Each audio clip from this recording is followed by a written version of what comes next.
Bonjour et bienvenue sur le coin de Détective Conan, la chaîne spécialisée sur votre détective préféré.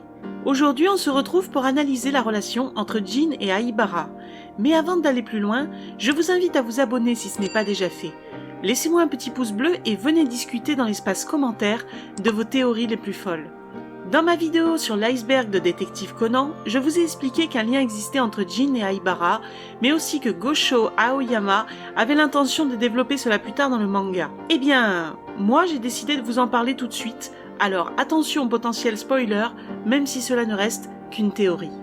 Comme vous le savez, depuis qu'elle a quitté l'organisation, Aibara a développé un sixième sens qui lui permet de détecter quand un membre se trouve près d'elle. Mais elle a particulièrement peur à l'idée de rencontrer deux anciens camarades, Vermouth d'une part, mais aussi Jin. Eh bien, figurez-vous que plusieurs indices dans le manga m'ont amené à penser que Jin et Aibara ont été en couple. Je vais tenter au travers de cette vidéo de vous le démontrer. La première fois que Shio Miyano, alias Sherry, alias Aibara, apparaît dans le manga, c'est dans le volume 2. Jin se souvient d'elle avant d'abattre Akemi et l'image qui lui vient à l'esprit est celle de la silhouette d'une jeune femme. On constate d'ailleurs que la poitrine est déjà bien définie dans l'esprit de Jin. Mais vous allez me dire, ce n'est qu'une silhouette, on ne voit pas ses seins proprement parler, ce n'est qu'une façon de faire apparaître le personnage.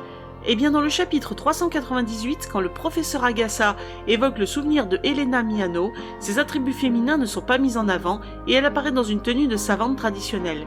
Dans le cas de Agasa, cela démontre clairement que leur relation était purement professionnelle. Dans le volume 24, Jin pense de nouveau à Sherry et cette fois, elle apparaît clairement nue dans son souvenir. On peut donc dire que c'est bien une volonté de la part de Gosho Aoyama de la faire apparaître nue dans le souvenir de Jin. D'autant plus que lors de l'affaire du Mystery Train au volume 78, Gosho Aoyama insiste encore avec le même souvenir. Il faut aussi noter qu'il esquisse un large sourire avec une phrase qui connote une certaine notion de plaisir à l'idée de la retrouver. Or, nous savons que le dos nu est censé représenter l'émancipation de la femme, la libération du corps. Cependant, dans le cas de Jin, on est tenté d'imaginer que sa relation avec Aibara devrait être d'un ordre un peu plus malsain, mais je vais y revenir un petit peu plus tard, car il est temps d'étayer pourquoi je pense qu'ils ont eu une liaison. À cause de sa grande intelligence, elle fut envoyée aux États-Unis afin d'y faire les études les plus poussées possibles, dans le but de revenir au Japon, finaliser le projet de ses parents, le Silver Bullet. Il n'est ainsi pas difficile d'imaginer que c'est à ce moment-là qu'un lien a pu se nouer entre eux. Elle était très seule et il est possible que Jin en ait profité. Je vous rappelle qu'il est clairement dit à plusieurs reprises que Aibara est tombée amoureuse de Conan, notamment pour ses traits d'esprit, bien que sa bienveillance y soit aussi pour beaucoup.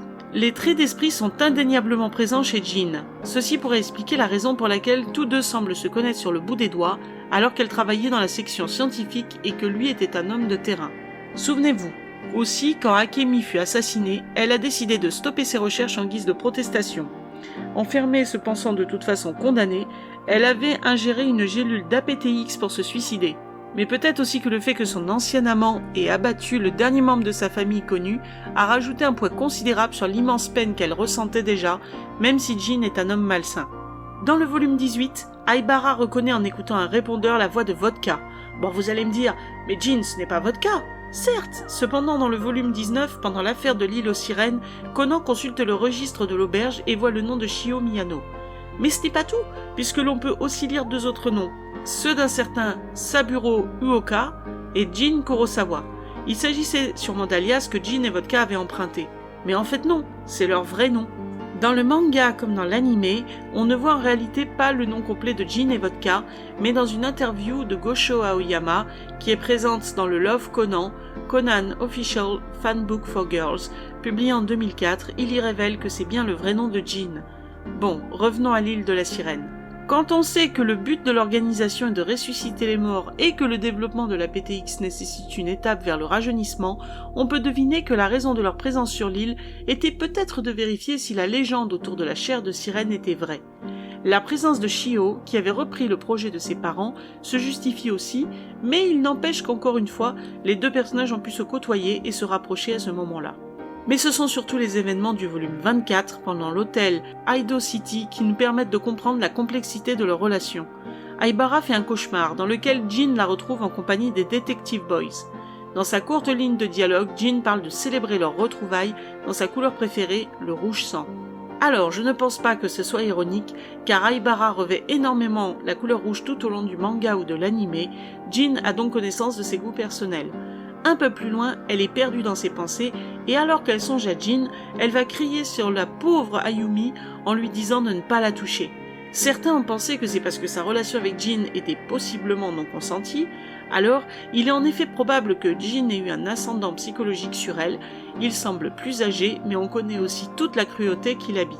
Mais en réalité, je pense que c'est parce qu'elle est à la fois aussi dégoûtée que terrorisée par son ex-amant. Un autre petit indice, c'est lorsque Jin retrouve un simple cheveu de Shio dans sa voiture.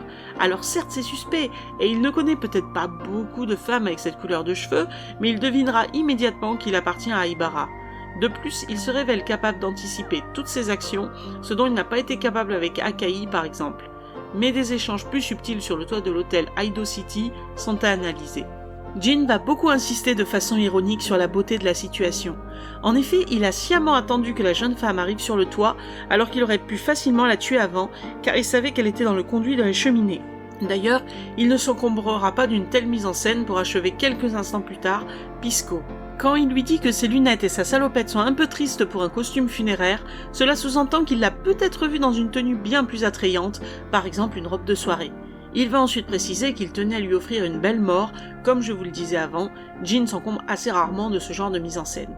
Aibara ira jusqu'à le remercier, toujours de façon ironique, sur le fait qu'il l'ait attendu sous la neige. Même si la situation dans laquelle se retrouve Aibara est une antinomie à la rencontre amoureuse, le fait est que le cadre qu'a choisi Jin pour tuer la jeune scientifique est tout ce qu'il y a de plus féerique. Dans les contes, la littérature, le cinéma ou encore les séries, la neige et l'amour sont très régulièrement associés. On peut citer par exemple La Belle et la Bête, et pour rester dans un contexte que l'on connaît plus, j'aime bien citer le début de 5 cm per second. Pour terminer sur une source plus officielle, laissez-moi vous parler du détective Conan Drill. C'est un guidebook qui sert de résumé à la série, mais qui présente aussi les liens qui unissent les différents personnages. Bien que sorti en 2003, il contient des informations qui vont nous intéresser sur le lien qui unit Jin à Aibara. Tout d'abord, on peut constater que Jin a un attachement très malsain envers la jeune femme, et il est clairement sous-entendu qu'ils ont peut-être eu une relation amoureuse. Cependant, il est aussi mentionné que Jin la voit comme une traîtresse et que Aibara ressent de la haine à son égard. Après tout, il a tué sa sœur. Par contre, il apparaît aussi que Aibara serait perçue comme une rivale en amour par Vermouth. Vermouth qui aurait de plus eu des relations charnelles avec Jin. Et pour ceux qui se demandent si ce guidebook est canon, il a été réalisé par Gosho Aoyama lui-même. Mais quelle preuve avons-nous que Vermouth et Jin ont partagé des moments si intimes dans le manga ? Eh bien voici l'échange que l'on peut lire dans le volume 29. Vermouth propose à Jin un petit martini comme au bon vieux temps. Devant l'étonnement de Vodka, Vermouth lui expliquera qu'en mélangeant du gin et du vermouth, on obtient un martini. Évidemment, il est clairement sous-entendu qu'ils ont tous les deux déjà fait des galipettes ensemble. Je vais maintenant vous dire ce que je pense réellement de tout cela. Comme chacun sait, Akai a fini par nouer une relation amoureuse avec Akemi Miyano, et je ne peux pas m'empêcher de penser qu'il en a peut-être eu connaissance à un moment ou à un autre. Après la découverte de la véritable identité de Akai, il a monté le plan de la banque afin d'avoir un prétexte pour tuer Akemi dans le but de tourmenter Akai, qui était désormais inaccessible depuis son retour au FBI. Je crains que Aibara ne soit hélas tombée sous sa coupe dans un moment de détresse, elle qui n'a malheureusement pas vraiment eu de modèle masculin autour d'elle. N'hésitez pas à me dire ce que vous en pensez dans les commentaires, nous sommes là pour débattre, mais comme vous pouvez le constater, je vous ai apporté pas mal de preuves factuelles et j'ai hâte de voir ce que vous en pensez. Je vous dis à la prochaine, prenez soin de vous les détectives.